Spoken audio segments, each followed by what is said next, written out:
ಸುಂದರಾಗ ಸುಕಲಾದ್ವಿತ ಶುಭ ಚರಣ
ಚಂದನಾಂಗ ಚರ್ಚಿತ ಸುಮನೋಗರ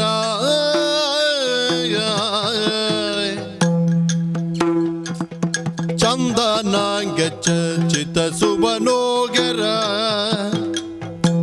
ಮಂದಹಾಸ ಮಹಿಮಾ ಬುಧಿ ಶುಭಕರ ಚಂದನಾಂಗ ಚರ್ಚಿತ ಸುಮನೋಗರ ಮಂದಹಾಸ ಮಹಿಮಾ ಬುಧಿ ಶುಭಕರ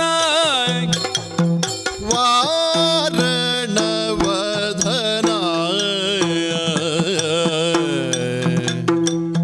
ತ್ರೈಲೋಕ್ಯ ಸುಮೋಹನ ವರದಾಯಕ ಸಲ್ಲುತ ನಾರದಾದಿ ಮುನಿ ವಂದಿತ ಪದಯುಗ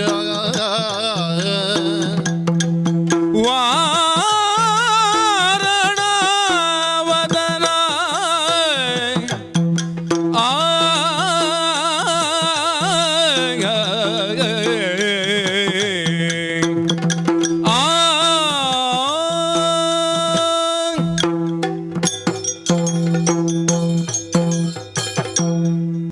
ಆತ್ಮೀಯ ಕಲಾಭಿಮಾನಿ ಬಂಧುಗಳನ್ನು ಪ್ರೀತಿಪೂರ್ವಕವಾಗಿ ಕಾರ್ಯಕ್ರಮಕ್ಕೆ ಸ್ವಾಗತಿಸ್ತಾ ಇವತ್ತು ಪ್ರಕೃತಿ ರಮಣೀಯವಾದಂತಹ ನಮ್ಮ ಜಿಲ್ಲೆಯ ಒಂದು ಪ್ರಸಿದ್ಧವಾದಂತಹ ಕ್ಷೇತ್ರವಾಗಿರುವ ಮಹತೋಬಾರ ಶ್ರೀ ಕಾರಿಂಜೇಶ್ವರ ದೇವಸ್ಥಾನದ ಈ ದೈವೀ ವನದಲ್ಲಿ ಇವತ್ತು ಒಂದು ಯಕ್ಷಗಾನ ತಾಳಮದ್ದಳೆ ಕಾರ್ಯಕ್ರಮವನ್ನು ಆಯೋಜಿಸಿಕೊಂಡಿದ್ದೇವೆ.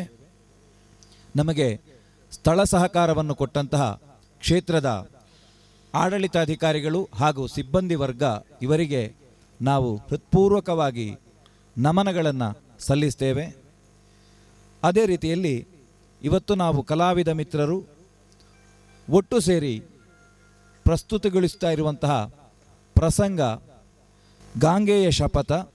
ಇವತ್ತಿನ ಈ ಕಾರ್ಯಕ್ರಮದಲ್ಲಿ ನಮ್ಮ ಜೊತೆ ಭಾಗವತಿಕೆಯನ್ನು ಮಾಡುವುದಕ್ಕಿರುವವರು ಕಟೀಲು ಮೇಳದಲ್ಲಿ ವ್ಯವಸಾಯಿಯಾಗಿ ಕಟೀಲು ಮಾತೆಯ ಸೇವೆ ಮಾಡ್ತಾ ಇರುವಂತಹ ದೇವಿ ಪ್ರಸಾದ್ ಆಳ್ವ ತಲಪಾಡಿ ಹಾಗೂ ವೃತ್ತಿಯಲ್ಲಿ ತಾನೊಬ್ಬ ಇಂಜಿನಿಯರ್ ಆಗಿದ್ದರೂ ಕೂಡ ಪ್ರವೃತ್ತಿಯಲ್ಲಿ ಯಕ್ಷಗಾನ ಕಲಾವಿದರಾಗಿದ್ದುಕೊಂಡು ಕಲಾ ವ್ಯವಸಾಯಿಯಾಗಿರುವಂತಹ ಧೀರಜ್ ರೈ ಸಂಪಾಜೆ ಇವರು ಯುವ ಭಾಗವತರು ಇವತ್ತು ನಮ್ಮ ಈ ಕಾರ್ಯಕ್ರಮದಲ್ಲಿ ಭಾಗವತಿಕೆಯನ್ನು ಮಾಡಲಿಕ್ಕಿದ್ದಾರೆ. ನಮ್ಮ ಜೊತೆ ಚೆಂಡೆ ವಾದಕರಾಗಿ ಸಹಕಾರವನ್ನು ಕೊಡುವವರು ನಮ್ಮವರೇ ಆಗಿರುವ ಶ್ರೀಯುತ ಚಂದ್ರಶೇಖರ್ ಆಚಾರ್ಯ ಗುರುವಾಯನಕೆರೆ ಇವರು. ಮದ್ದಳೆಯಲ್ಲಿ ನಮ್ಮ ಜೊತೆ ಇವತ್ತು ಮದ್ದಳೆ ವಾದಕರಾಗಿರುವವರು ಈ ಕಾರ್ಯಕ್ರಮಕ್ಕೆ ಪೂರ್ಣ ಪ್ರಮಾಣದಲ್ಲಿ ಒಂದು ಬಗೆಯ ಬೆನ್ನೆಲುಬಾಗಿ ನಿಂತು ಈ ಕಾರ್ಯಕ್ರಮದ ರುವಾರಿ ಅಂತಲೇ ಹೇಳ್ಬೋದು ಶ್ರೀಯುತ ರೋಹಿತ್ ಕುಮಾರ್ ಉಚ್ಚಿಲ ಇವರು. ನಮ್ಮ ಜೊತೆ ಚಕ್ರತಾಳದಲ್ಲಿ ಸಹಕಾರಕ್ಕೆ ಇರುವವರು ನಮ್ಮವರೇ ಆದಂತಹ ಕೃಷ್ಣ ಪ್ರಸಾದ್ ಭಟ್ ಕಾಟಿಪಳ್ಳ ಇವರು. ಅದೇ ರೀತಿಯಲ್ಲಿ ಪಾತ್ರವರ್ಗವನ್ನು ನಾವು ಈ ರೀತಿಯಾಗಿ ಹಂಚಿಕೊಂಡಿದ್ದೇವೆ. ಇವತ್ತಿನ ಈ ಪ್ರಸಂಗದಲ್ಲಿ ಕೌರವನ ಪಾತ್ರವನ್ನು ನಿರ್ವಹಿಸುವವರು ತಾಳಮದ್ದಳೆ ಕ್ಷೇತ್ರದಲ್ಲಿ ತನ್ನದ್ದೇ ಆದಂತಹ ವಿಶಿಷ್ಟ ಶೈಲಿಯಿಂದ ಅಪಾರ ಸಂಖ್ಯೆಯ ಕಲಾಭಿಮಾನಿಗಳನ್ನು ಹೊಂದಿರುವಂತಹ ಕಟೀಲು ಮೇಳದಲ್ಲಿ ತನ್ನದಾದಂತಹ ವ್ಯವಸಾಯವನ್ನು ಮಾಡ್ತಾ ಇರುವಂತಹ ಯುವ ಕಲಾವಿದ ಶ್ರೀಯುತ ಗಣೇಶ್ ಶೆಟ್ಟಿ ಕನ್ನಡಿಕಟ್ಟೆ ಇವರು. ಅದೇ ರೀತಿಯಲ್ಲಿ ಭೀಷ್ಮನ ಪಾತ್ರದಲ್ಲಿ ನಾನು ಸದಾಶಿವ ಆಳ್ವ ತಲಪಾಡಿ ನಿಮ್ಮ ಮುಂದೆ ಕಾಣಿಸಿಕೊಳ್ಳಲಿಕ್ಕಿದ್ದೇನೆ. ಅದೇ ರೀತಿಯಲ್ಲಿ ನಾವು ಇವತ್ತು ಹಲವಾರು ಮಂದಿಯನ್ನು ಈ ಕಾರ್ಯಕ್ರಮದ ಆಯೋಜನೆ ಮತ್ತು ಇದರ ವ್ಯವಸ್ಥೆಯ ಹಿಂದೆ ಸ್ಮರಿಸಿಕೊಳ್ಳಬೇಕಾದಂತಹ ಅನಿವಾರ್ಯತೆ ಇದೆ. ಒಂದು ಕಾರ್ಯಕ್ರಮ ನಡೆಯಬೇಕು ಅಂತ ಇದ್ದರೆ ಅದು ಪ್ರತ್ಯೇಕವಾಗಿ ಒಂದು ಸ್ಥಳದಲ್ಲಿ ನಾವು ವ್ಯವಸ್ಥೆ ಮಾಡಿಕೊಂಡು ಕಾರ್ಯಕ್ರಮವನ್ನು ನಿರ್ವಹಿಸಬೇಕಾದಂತಹ ಅನಿವಾರ್ಯತೆ ನಮಗೆ ಇವತ್ತು ಧ್ವನಿ ಮುದ್ರಣ ಮತ್ತು ಚಿತ್ರೀಕರಣ ಇವೆಲ್ಲದರ ವ್ಯವಸ್ಥೆಯನ್ನು ಇವತ್ತು ವಹಿಸಿಕೊಂಡು ಅದನ್ನು ಸುಸೂತ್ರವಾಗಿ ನಿರ್ವಹಿಸುವವರು ನಮ್ಮವರೇ ಆದಂತಹ ಇವತ್ತು ನಮ್ಮ ಜೊತೆ ಮದ್ದಳೆ ವಾದಕರಾಗಿರುವಂತಹ ರೋಹಿತ್ ಕುಮಾರ್ ಉಚ್ಚಿಲ ಇವರು. ನಮ್ಮ ಜೊತೆ ತಾಂತ್ರಿಕ ಸಹಕಾರವನ್ನು ಕೊಡುವವರು ಬಬಿತ್ ಬಿಲ್ಚಪ್ಪಾಡ ಉಚ್ಚಿಲ ಇವರು. ಹಾಗೂ ಅವರ ಜೊತೆ ಸಹಕರಿಸ್ತಾ ಇರುವವರು ಅನಿಲ್ ನಾವೂರು, ಅಶ್ವಿನ್ ಚಿಂತಿಮಾರು ಹಾಗೂ ಸುದೀಪ್ ಚಿಂತಿಮಾರು ಇವರು. ಆತ್ಮೀಯ ಕಲಾಭಿಮಾನಿಗಳೇ, ನಾವು ಒಂದು ಕಾರ್ಯಕ್ರಮವನ್ನು ಮಾಡಬೇಕು ಅಂತ ಇದ್ದರೆ ಅದಕ್ಕೆ ನಮಗೆ ಸಹಕಾರವನ್ನು ಮಾಡಿದವರನ್ನು ಸ್ಮರಿಸಲೇಬೇಕಾದದ್ದು ನಮಗೆ ಕರ್ತವ್ಯ. ಇವತ್ತು ನಮ್ಮ ಈ ಕಾರ್ಯಕ್ರಮಕ್ಕೆ ಒಂದಷ್ಟು ಧನ ಸಹಾಯವನ್ನು ಮಾಡಿ ನಮ್ಮ ಕಾರ್ಯಕ್ರಮದ ಯಶಸ್ಸಿನಲ್ಲಿ ಪಾಲುದಾರರಾಗಿರುವವರು ದೂರದ ಕೊಲ್ಲಿ ರಾಷ್ಟ್ರದ ಬೆಹರೈನ್ನಲ್ಲಿರುವಂತಹ ಕಲಾಭಿಮಾನಿಗಳು. ಅವರು ಬಹಳ ಸ್ಪಷ್ಟವಾಗಿ ನಮ್ಮ ಹೆಸರು ಹೇಳಬೇಡಿ ಅಂತ ಹೇಳಿದ್ದಾರೆ. ಹಾಗಾಗಿ ಅವರನ್ನು ನಾವು ಹೃತ್ಪೂರ್ವಕವಾಗಿ ಅಭಿನಂದಿಸ್ತಾ ಇದ್ದೇವೆ. ಅದೇ ರೀತಿಯಲ್ಲಿ ನಮ್ಮವರೇ ಆದಂತಹ ಪುರುಷೋತ್ತಮ್ ಗೌಡ ದೇವಸ್ಯ ಅವರ ಸಹಕಾರವನ್ನು ಕೂಡ ನಾವು ನೆನೆಸಿಕೊಳ್ತಾ ಇದ್ದೇವೆ. ಯಾಕಂದರೆ ಇವತ್ತಿನ ಎಲ್ಲ ನಮ್ಮ ಸಾಮಗ್ರಿ ಸಂಸ್ಕರಣೆ ಇವುಗಳಲ್ಲಿ ಅವರದ್ದಾದಂತಹ ಒಂದು ಕೊಡುಗೆ ಇದೆ.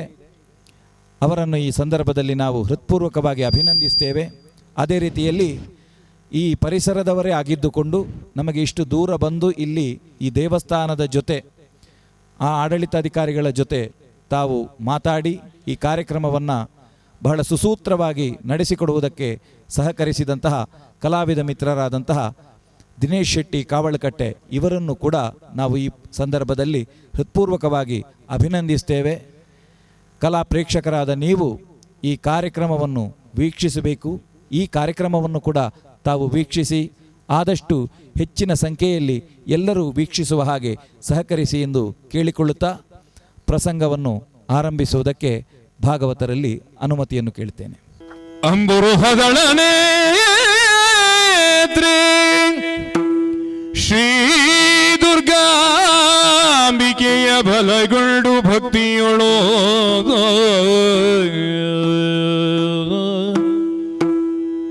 ಅಂಬಿಕಾ ಸುತ ವಿಘ್ನರಾಜನ ಪಿರಿದು ಸಂಸ್ತುತಿಸಿ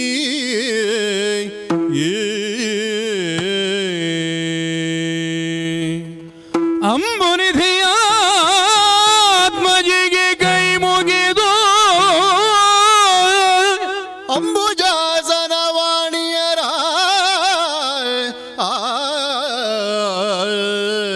ಪಾದಾಂಬುಜಕ್ಕೆ ಪೊಡ ಮಾಡುತ್ತ ವರ್ಣಿಪೆನಿ ಕಥಾಮೃತವ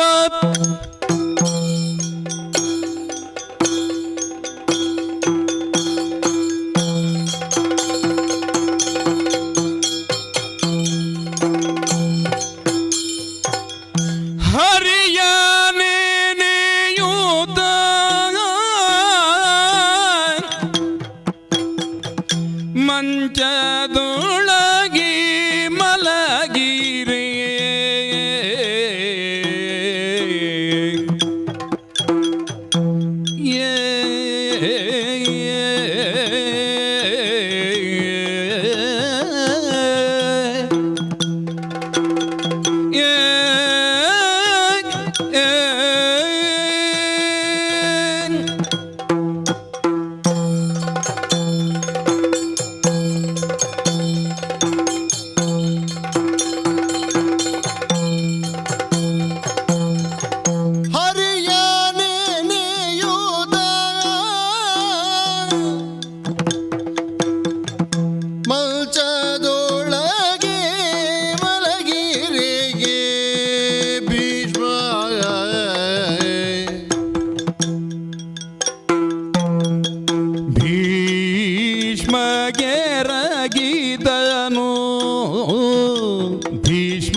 ಪುರುವರನನತ್ತಿ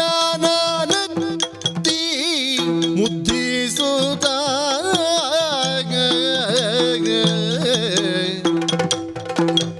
ಪುರುವರನ ಎತ್ತಿ ಮುದ್ದಿಸುತ್ತ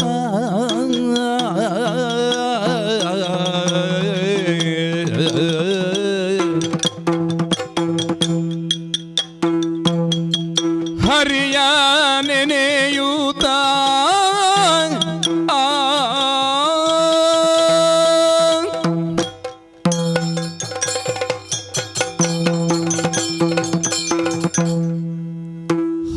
ಶ್ರೀಹರಿ ಕಾಪಾಡು.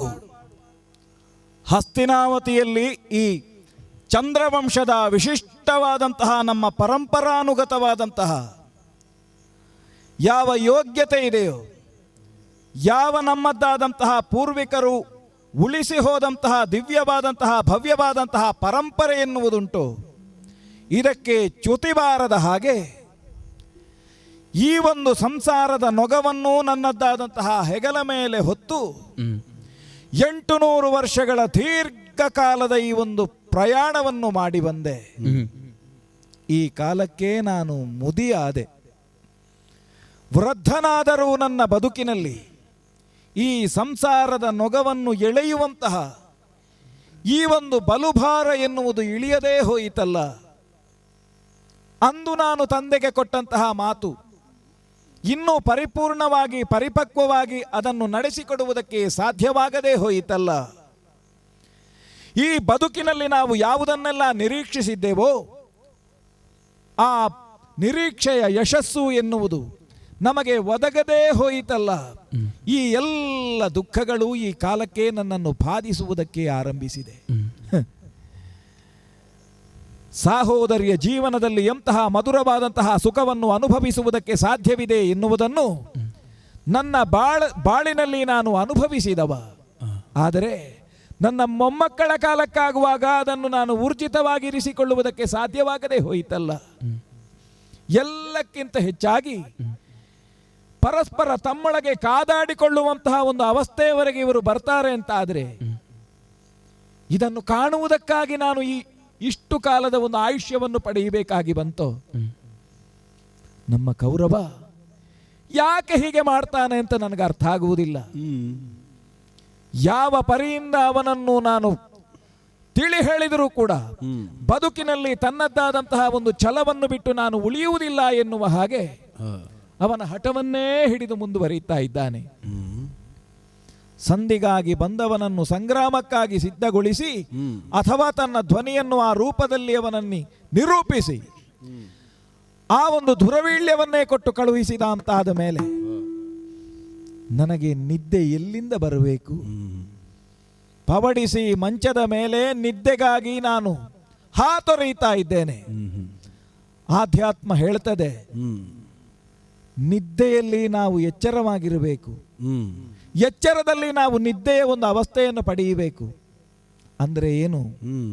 ನಮಗೆ ದೇಹದ ಒಂದು ಸಂಬಂಧ ಇಲ್ಲ ಎನ್ನುವಂತಹ ಭಾವ ಅದು ಬರುವುದು ಯಾವಾಗ ಅಂತ ಕೇಳಿದರೆ ಅದು ನಿದ್ರೆಯಲ್ಲಿದ್ದಾಗ ಮಾತ್ರ. ಏನು ಮಾಡೋಣ? ಆಧ್ಯಾತ್ಮವನ್ನು ನಾವು ನಮ್ಮ ಬದುಕಿನಲ್ಲಿ ಅಳವಡಿಸಿಕೊಳ್ಳುವಾಗ ನಾನು ಈ ಭೌಮ ವ್ಯಕ್ತಿತ್ವವನ್ನು ಹೊಂದಿಕೊಂಡು ಸಂಸಾರದಿಂದ ಉಳಿಯುವುದಕ್ಕೆ ಸಾಧ್ಯವಾಗುವುದಿಲ್ಲ ಅಂತ ಆದರೆ ಸಂಸಾರದಲ್ಲಿದ್ದುಕೊಂಡೇ ಸಾರ್ಥಕವಾದಂತಹ ಬದುಕನ್ನು ಸಾಗಿಸಬೇಕು ಎನ್ನುವಂತಹ ಆ ಆಶಯ ಉಂಟು ಅಂತಾದರೆ ಪರಿಸ್ಥಿತಿ ಪೂರಕವಾಗದೆ ನಮ್ಮವರೇ ಕಾದಾಡಿಕೊಳ್ಳುವಂತಹ ದೃಶ್ಯ, ಆ ರಕ್ತಪಾತದ ದುರಂತವಾದಂತಹ ಆ ಒಂದು ಚಿತ್ರಣ ನನ್ನ ಕಣ್ಣ ಮುಂದೆ ಕಟ್ಟುತ್ತಿರುವಾಗ ಮಂಚದಲ್ಲಿ ಈ ಕಡೆಯಿಂದ ಆ ಕಡೆಗೆ ಆ ಕಡೆಯಿಂದ ಈ ಕಡೆಗೆ ಹೊರಳಾಡುವುದನ್ನು ಬಿಟ್ಟರೆ ನನಗೆ ನಿದ್ದೆ ಬರುವಂತಹ ಸ್ಥಿತಿ ಇಲ್ಲ. ಆದರೂ ಬದುಕಿನಲ್ಲಿ ಆಶಾವಾದಿಯಾಗಿದ್ದೇನೆ. ಇನ್ನಾದರೂ ನನ್ನ ಕೌರವ ನನಗೆ ಒಬ್ಬಂಟಿಯಾಗಿ ಎಂದಾದರೂ ಸಿಕ್ಕಿದ ಅಂತಾದರೆ ಅವನನ್ನು ಹಾಗೆ ಕಾಣುವ ಹಾಗೆ ಆಯಿತು ಅಂತ ಆದರೆ ನಾನೊಂದು ಪ್ರಯತ್ನ ಮಾಡಿದರೆ ಅವ ಕೇಳ್ತಾನೋ ಏನೋ. ಇನ್ನೂ ಕೂಡ ಪ್ರಾತಃ ಕುಂದ ಪ್ರಸವ ಶಿಥಿಲವಾದಂತಹ ಪುಷ್ಪವೊಂದು ಇನ್ನೇನು ತಾನು ಭೂಮಿಗೆ ಬಿದ್ದು ಹೋಗ್ತದೆ ಎನ್ನುವ ಅವಸ್ಥೆಯಲ್ಲಿಯೂ ಕೂಡ ಒಂದು ಊರ್ಣತಂತುವಿನಂತಹ ದಾರದಿಂದ ತಾನು ನಿಂತಿರ್ತದೆ ಅಂತಾದರೆ ಆ ಅವಸ್ಥೆಯ ಒಂದು ಆಶಯವನ್ನು ಹೊಂದಿಕೊಂಡು ಕೌರವನಿಗಾಗಿ ಕಾಯ್ತಾ ಇದ್ದೇನೆ. ಆ ಅವಕಾಶ ಬಂದೀತೆ, ನನ್ನನ್ನೊಬ್ಬನನ್ನೇ ಕಾಣುವುದಕ್ಕೆ ನಾನೇ ಬಯಸಿದ್ರೆ ಸಾಕಾಗುವುದಿಲ್ಲ, ಅವನಾಗಿಯೂ ಅಂತಹ ಒಂದು ಬಯಕೆಯನ್ನು ವ್ಯಕ್ತಪಡಿಸುವ ಆ ಸ್ಥಿತಿ ಬಂತು ಅಂತಾದರೆ ಏನಾದರೂ ಒಂದು ಆಶಾವಾದಕ್ಕೆ ಬೆಲೆ ಬಂದೀತೆ ಎನ್ನುವ ಹಾಗೆ. ಹೊತ್ತು ತುಂಬ ತಡವಾಯಿತು, ರಾತ್ರಿ. ಅಜ್ಜ, ಯಾರದು? ಯಾರು? ಅಜ್ಜ, ನಾನು ನಿಮ್ಮ ಮೊಮ್ಮಗ ಕೌರವ. ಹೌದು, ನೀನು ವಂದಿಸಿದೆ. ಕುರುಕುಲಾನ್ವಯ ತಿಲಕ ಬಾಬಾ ಬಾ ಮಗು, ಹೀಗೆ ಬಾ. ಬಾಯ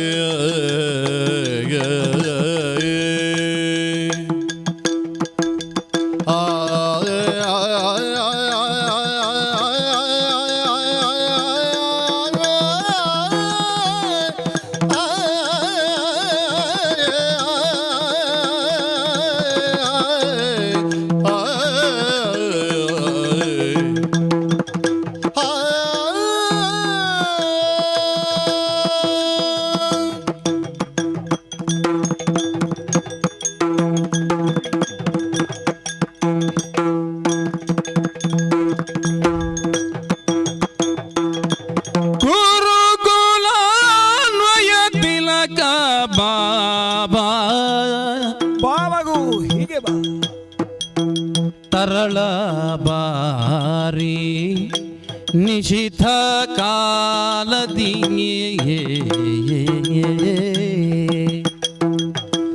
ತರಳ ಬಾರಿ ನಿಶಿಥ ಕಾಲದಿ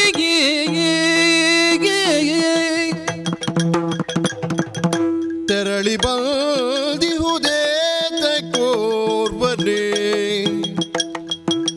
ತೆರಳಿ ಬಂದಿಹುದೇ ಕೋರ್ವನೇ.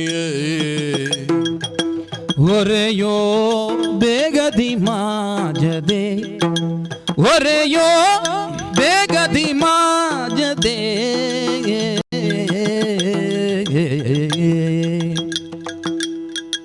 ಕುರುಕುಲಾನ್ವಯ ತಿಲಕ ಬಾಬಾಗ ಮಗನೇ